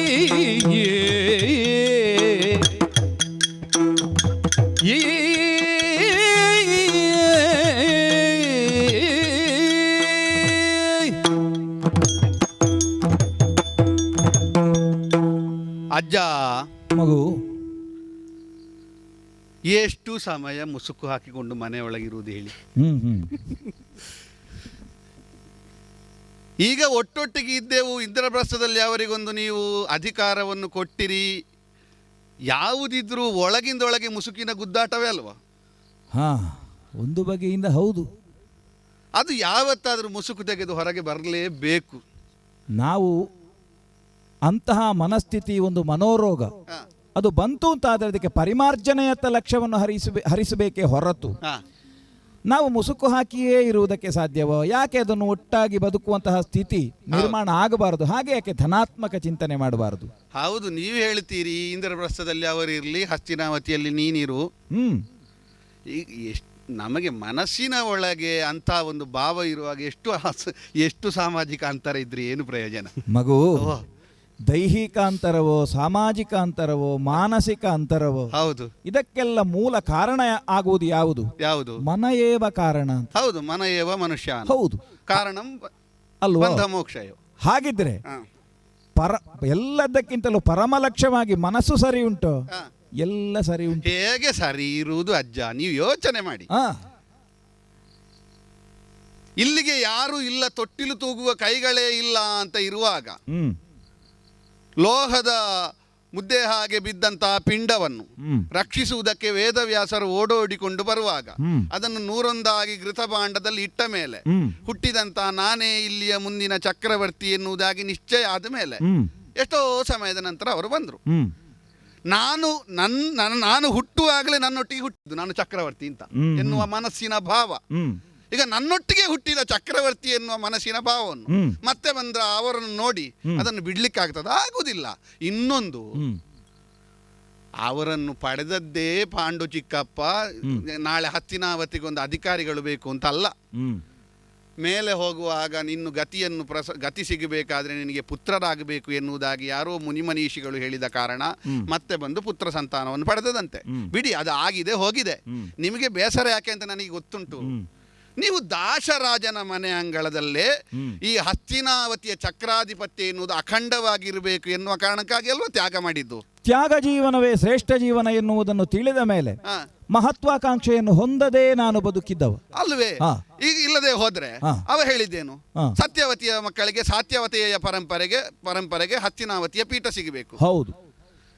ಈಗ ನಿಮಗೆ ತುಂಡು ಮಾಡುವುದೇ ಇದ್ರೆ, ಇಲ್ಲಯ್ಯ ನನ್ನ ಮಕ್ಕಳು ಪೀಠ ಇರುವುದಿಲ್ಲ, ನಾನು ಬೇರೆ ಒಂದು ಪೀಠ ಸ್ಥಾಪಿಸಿ ಬೇರೆ ಕಡೆ ಇರ್ತೇನೆ ಅಂತ ನೀವು ಹೇಳ್ಬೋದಿತ್ತು. ಹಸ್ತಿನಾವತಿಯ ಪೀಠ ಎನ್ನುವುದು ಒಂದೇ ಪರಂಪರೆಗೆ ಅಖಂಡವಾಗಿ ಖಂಡವಾಗದೆ ಇರಬೇಕು ಎನ್ನುವಂತ ಸ್ಥಿರ ಬುದ್ಧಿಯಿಂದ ನೀವು ಆಡಿದಂತಹ ಶಪಥ. ಒಂದೇ ಬುಳ್ಗಡೆಯ ಅಡಿಯಲ್ಲಿ ಅಂತಹ ಒಂದು ದಿವ್ಯ ಸಾಮ್ರಾಜ್ಯ ಇರಬೇಕು ನೋಡಿ. ಆ ಉದಿಸಿದಂತಹ ಸೂರ್ಯ ಯಾವತ್ತೂ ಅಸ್ತಂಗತನಾಗಬಾರದು ಅಲ್ವೇ? ಹೌದು. ಅದೇ ಒಂದು ಯೋಚನೆಯಿಂದ ಮಾಡಿದಂತಹ ಪ್ರತಿಜ್ಞೆಯನ್ನು ಉಳಿಸಿಕೊಳ್ಳುವಲ್ಲಿ ನೀವು ನಿಮ್ಮ ಗುರುಗಳು ಬಂದರೂ ಬಿಟ್ಟುಕೊಡ್ಲಿಲ್ಲ. ನೀವು ಇಲ್ಲವೇ ಇಲ್ಲ. ಈಗ ನೀವು ಹುಟ್ಟಿ ಎಷ್ಟೋ 700-750 ವರ್ಷಗಳಾದ ಮೇಲೆ ಅನಿವಾರ್ಯವಾಗಿ ನಿಮಗೆ ಬದಲಾಯಿಸುವ ಹಾಗೆ ಆಗ್ಲಿಲ್ವಾ ಅಜ್ಜಯ್ಯ? ನೋಡಿ, ಇಲ್ಲದ್ರೆ ನಿಮಗೆ ಈಗ ಅವನಿಗೆ ಇಂದ್ರಪ್ರಸ್ಥ ಈ ತುಂಡು ಮಾಡಿದ್ದು ನೀವೇ ಅಲ್ವಾ? ಅನಿವಾರ್ಯ. ಏನು ಮಾಡೋದು? ಇದು ಒಟ್ಟಿಗೆ ಇರುವುದಿಲ್ಲ. ಇಬ್ಬರು ಒಟ್ಟಿಗೆ ಇರುವ ಮನಸ್ಥಿತಿ ನಮಗಿಲ್ಲ. ಇದು ಎಷ್ಟು ಮಾಡಿದ್ರು ಎಣ್ಣೆ ಮತ್ತು ಸೀಗೆಯನ್ನು ಒಟ್ಟಿಗೆ ಮಾಡ್ಲಿಕ್ಕೆ ಆಗ್ತದ? ಇದು ಎಣ್ಣೆ ಸೀಗೆಕಾಯಿಯ ಸಂಬಂಧದ ಹಾಗೆ ನಮ್ಮದು. ಮಗು, 3ನೇವರ ಹಸ್ತಕ್ಷೇಪ ಹಸ್ತಿನಾವತಿಗಾಯಿತು ಅಂತ ಆಗುವಾಗ ನಾನು ಯಾವ ಕಾರಣಕ್ಕೂ ನಿರ್ದಾಕ್ಷಿಣ್ಯವಾಗಿ ನಾನು ಕ್ರಮ ತೆಗೆದುಕೊಳ್ಳುವುದಕ್ಕೆ ಬೇಕಾಗಿ ಕಾಶಿಗೂ ಹೋಗಿದ್ದೇನೆ. ಈಗಲೂ ಮಾಡಿ ಏನು ಆದ್ರೆ ಈ ಕಾಲಕ್ಕೆ ನಾವು ಪ್ರತ್ಯೇಕ ಮಾಡಿದ್ದಲ್ಲ, ಹಾ. ಇದ್ದ ವ್ಯವಸ್ಥೆಯಲ್ಲಿಯೇ ಒಂದಾಗಿ ಹಾ. ಬದುಕಿ ಎನ್ನುವ ಹಾಗೆ ಸೂಚಿಸಿದ್ದು ಬಿಟ್ರೆ ಹಾ. ಇಂದಿಗೂ ಅಲ್ಲಿ ಇಂದ್ರಪ್ರಸ್ಥದಲ್ಲಿ ಚಕ್ರಾಧಿಪತ್ಯ ಉಂಟು ಅಂತ ಹೇಳಲಿಕ್ಕಿಲ್ಲ, ಹಸ್ತಿನಾವತಿಯಲ್ಲೇ ಇರುವುದದು. ಅದಿರ್ಲಿ, ಹಾ. ಆದ್ರೂ ಹಾಗಿರುವಾಗ ಈಗ ಬೇರೆ ಮಾಡುವುದು ಈಗ ತುಂಡು ಮಾಡುವುದು ಅಂತಲ್ಲ ಅದು. ಹಸ್ತಿನಾವತಿಗೆ ಸಂಬಂಧಿಸಿದ ಹಾ ಚಕ್ರಾಧಿಪತ್ಯ ಅಂತ ಹೇಳೋಣ ನಾವು. ಹಾ ಚಕ್ರಾಧಿಪತ್ಯ ಅಂತಲೂ ಹೇಳಲಿಕ್ಕೆ ಸಾಧ್ಯ ಇಲ್ಲ ಹಸ್ತಿನಾವತಿ. ಅದು ಯಾಕೆ? ಹಾ. ರಾಜಸೂಯವನ್ನು ಮಾಡಿದ ಮೇಲೆ ಸರ್ವ ಸಾಮ್ರಾಟ ಅಂತ ಅವ ಸ್ಥಾಪಿತನಾಗಿ ಆಗಿದೆ. ಹಾ ನಾನೊಂದು ರಾಜಸೂಯ ಮಾಡ್ಲಿಕ್ಕೆ ಹೊರಟದ್ದು ನಿಮಗೂ ನೆನಪಿರಬೇಕು. ಹಾ ಹೇಳಿದ್ರಲ್ಲ ಹ್ಮ್. ತಿಳಿದವರು. ಹೌದು. ಇಲ್ಲ ಇಲ್ಲ, ಒಂದು ಕುಟುಂಬದವ ಮಾಡಿದ ಒಬ್ಬ ಇರುವಾಗ ಮತ್ತೊಬ್ಬ ಮಾಡ್ಲಿಕ್ಕೆ ಆಗುದಿಲ್ಲ. ಪರ್ಯಾಯ ವ್ಯವಸ್ಥೆಯಿಂದ ನೀನು ಅವನಿಗಿಂತ ಕಡಿಮೆ ಅಲ್ಲ ಅಂತ ತೋರಿಸಿ ಕೊಟ್ಟಿದ್ದಿ. ವೈಷ್ಣವ ಯಾಗ ಮಾಡಿದೆ, ಹೌದು. ಅದು ವಿಷಯ ಬೇರೆ. ಹಾ. ಆದ್ರೆ ವೈಷ್ಣವ ಯಾಗ ಬೇರೆ, ರಾಜಸೂಯ ಯಾಗ ಬೇರೆ. ಬೇರೆ. ಈಗ ಚಕ್ರಾಧಿಪತ್ಯ ಅಂತಲೂ ನೇರವಾಗಿ ಇಲ್ಲಿ ಒಪ್ಪಿಕೊಳ್ಳದಷ್ಟು ದೊಡ್ಡ ಬೆಳವಣಿಗೆ ಅಲ್ಲಿ ಆಗಿ ಹೋಗಿದೆ. ಹಾ. ಇದು ಮೊದಲಿನಿಂದಲೇ ನಡೆದುಕೊಂಡು ಬಂದದ್ದು, ಈಗ ಮರವಾಗಿ ಹೋಗಿದೆ. ಹ್ಮ್. ಇನ್ನು ನಾವು ಅದರ ಬಗ್ಗೆ ಮಾತಾಡಿ ಪ್ರಯೋಜನವೂ ಇಲ್ಲ. ಹ್ಮ್. ನೀವು ಹೇಳಿದ್ರಲ್ಲ ಒಂದು ಹ್ಮ್. ಕುರುಕುಲ ಅನ್ವಯ ತಿಲಕ ಅಂತ, ಹ್ಮ್. ಅದು ಹಾಗೆ ಇರಬೇಕು. ಹ್ಮ್. ಅಂದ್ರೆ ಹ್ಮ್. ಈಗ ನಾನು ಅವನು ಎನ್ನುವುದಕ್ಕಿಂತಲೂ ಒಂದಿರಬೇಕು. ಹ್ಮ್. ಮುಖದಲ್ಲಿ 2 ತಿಲಕ ಇದ್ರೆ ಚಂದ ಉಂಟಾಣ? ಹ್ಮ್. ಇಲ್ಲ ಅಲ್ಲ. ಆಗುದಿಲ್ಲ. ಒಂದೋ ನಾನು ತಿಲಕವಾಗಿರುವುದು, ಹಾ. ಇಲ್ಲ ಇದ್ರೆ ಅವನು ತಿಲಕವಾಗಿರುವುದು. ಹಾ. ಯಾವುದು ಆದೀತು, ಒಂದು ತಿಲಕ ಇದ್ರೆ ಸಾಕು ಅಂತ ಹರಿಯೋಳು ದೂರ. ಹಾ ಅಂದ್ರೆ ಪಾಂಡವರಲ್ಲಿ ದೂರ ಅಂತ ನಾನು ಯೋಚನೆ ಮಾಡುವುದೇ ಇಲ್ಲ. ಮೊನ್ನೆ ಹೇಳಿದನಲ್ಲ, ಎಲ್ಲವೋ ಪಾತಕಿ ಬರಿದೆ ಸಾಯದಿರು, ಹ್ಮ್. ಕೊಲಿಸಲಾರೇನು ಸರ್ವ. ಹೌದು. ಅವ ಇಲ್ಲದಿದ್ರೆ ಅವರು ರೆಕ್ಕೆ ಇಲ್ಲದ ಹಕ್ಕಿಯ ಹಾಗೆ, ಹ್ಮ್. ಹಲ್ಲಿಲ್ಲದ ಹಾವಿನ ಹಾಗೆ. ಹ್ಮ್. ಅವನಲ್ಲೇ ದುರ ಅಂತ ಕಳುಹಿಸಿದ. ಆದ್ರೆ ಹ್ಮ್. ಅವನಲ್ಲಿ ಆದ್ರೂ ದುರ ಮಾಡ್ಲಿಕ್ಕೆ ಅವ ಹಿಡಿತಾನ ಆಯುಧ? ಹ್ಮ್. ಅವ ಆಯುಧ ಹಿಡಿಯುವುದಿಲ್ಲ. ಹ್ಮ್. ಮೊನ್ನೆ ನನ್ನಲ್ಲೇ ಹೇಳಿದ್ದಾನೆ, ಹ್ಮ್. ಭಂಡಾರಿಸಿದ ಸುದರ್ಶನ, ಹ್ಮ್. ಆ ಕಾಮಿನಿಯರ ಕೈಗುಣದಿಂದ ಈಗ ಇದ್ದೇನೆ ನಾನು, ಹ್ಮ್. ದಿಂಡೆಯ ಊರೊಳಗೆ ಉಂಡಾಡುವ ಭಟನೈ ನಾನು. ಹಾ. ಆಯುಧ ಕೆಳಗಿಟ್ಟಿದ್ದಾನೆ. ಹಾ. ಇನ್ನೊಂದು ಹರಿಯೋಳು ದೂರ ಅಂತ ಹೇಳಿದ್ದು, ಹಾ. ನೀವು ಅಭಿಷೇಕ ಮಾಡಿದ್ದೀರಾ ಅಜ್ಜ ನನಗೆ? ಹಾ. ಇಲ್ಲ. ಹ್ಮ್. ವಿಕ್ರಮಾರ್ಜಿತ ಸತ್ವಸ್ಯ ಸ್ವಯಮೇವ ಮೃಗೇಂದ್ರತ, ಸಿಂಹದ ಹಾಗೆ ನಾನು. ಹ್ಮ್. ಹ್ಮ್. ಯಾರು ಅಭಿಷೇಕ ಮಾಡದೆ ಅನಭಿಷಿಕ್ತ. ಹ್ಮ್. ನಾನು ಒಂದು ಹರಿಯೆ ಅಂತ, ಸಿಂಹದ ಹಾಗೆ. ಹ್ಮ್. ಮತ್ತೊಂದು, ಹ್ಮ್. ನಿಮ್ಮ ಬಲ ಇರುವಾಗ ನಾನು ಸಿಂಹ ಆಗ್ಲಿಕ್ಕೆ ಬೇರೆ ಬೇಕಾ ನನಗೆ ಆಧಾರ? ಓ, ಈಗ ಹಾಗೆ. ನಿಮ್ಮ ಬಲ ಇರುವ ನಿಮ್ಮ ಮೊಮ್ಮಗನಲ್ಲಿ ಹಾ. ಹರಿಯೋಳು ದೂರ ಅಂತ ಕಳುಹಿಸಿದ ಮೇಲೂ ಹಾ. ಹೇಳಲಿಕ್ಕೆ ಮಾತ್ರ ಅಜ್ಜ ಇದುಂಟಲ್ಲ, ಹಾ. ಈ ಒಳ್ಳೆಯವರು ಆದ್ರೂ ಆದೀತು, ಹಾ. ಪೂರ್ತಿ ಒಳ್ಳೆಯವರು. ಹಾ. ಇಲ್ಲದ್ರೆ ಕೆಟ್ಟವಾದ್ರೂ ಆದೀತು. ಹಾ. ಈ ಒಳಗೆ ಕೆಟ್ಟತನ ಇಟ್ಟುಕೊಂಡು ಹೊರಗಿನಿಂದ ಒಳ್ಳೆಯವ ಅಂತ ತೋರಿಸೋ ಇದ್ದಾನೆ ಅಲ್ವಾ, ಹಾ. ಅವ ಅಪಾಯ, ಹಾ. ಹಾ. ಬಹಳ ಅಪಾಯ. ಹಾ. ಹೌದು. ಈ ನಾಟಕ ಮಾಡುವವರುಂಟಲ್ಲ, ಹ್ಮ್. ಅವರನ್ನು ಒಂದು ಗಳಿಗೆಗೆ ನಂಬಬಾರದು. ಅದರಲ್ಲಿ ಪ್ರಥಮ ಬಹುಮಾನ ಕೊಡಬೇಕಾದದ್ದು ಧರ್ಮರಾಯನಿಗೆ. ಹಾ. ಹಾ. ಅದೇ ಹಾಗೆ. ಶಾಂತಿ ಪ್ರಿಯ, ಹ್ಮ್. ದೊರೆತನ ಸುಡಲಿನ್ನೂ, ಹ್ಮ್. ಬಡತನೆಯ ಮಗಕ್ಕೂ. ಹ್ಮ್. ಹೇಳುವಾಗ ಯೋಚನೆ ಮಾಡಬೇಕು, ಎಂತ ಒಂದು ತ್ಯಾಗ ಜೀವಿ. ಹ್ಮ್. ಭೀಷ್ಮರಿಗಿಂತ ಇವನೇ ಹೆಚ್ಚಿದ್ದಾನೆ ತ್ಯಾಗ ಮಾಡೋದ್ರಲ್ಲಿ ಅಂತ ಯೋಚನೆ ಮಾಡಬೇಕು. ಹ್ಮ್.